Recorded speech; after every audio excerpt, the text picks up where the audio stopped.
A 22-year-old Bangladeshi construction worker died after a building structure at a construction site collapsed in Melaka on Friday.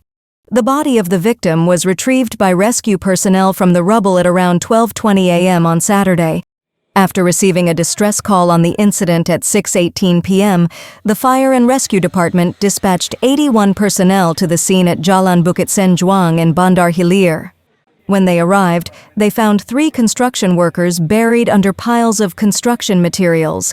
2 other victims, all from Pakistan, were pulled out from the site and taken to the Melaka hospital for treatment.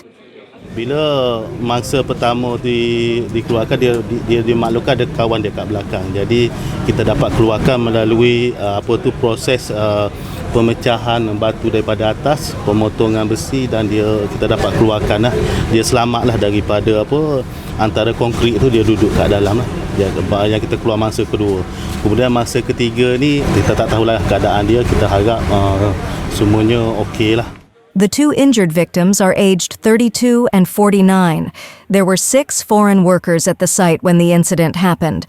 The Fire and Rescue Department said the dangerous protrusion of steels at the construction site posed a challenge to their search and rescue operation.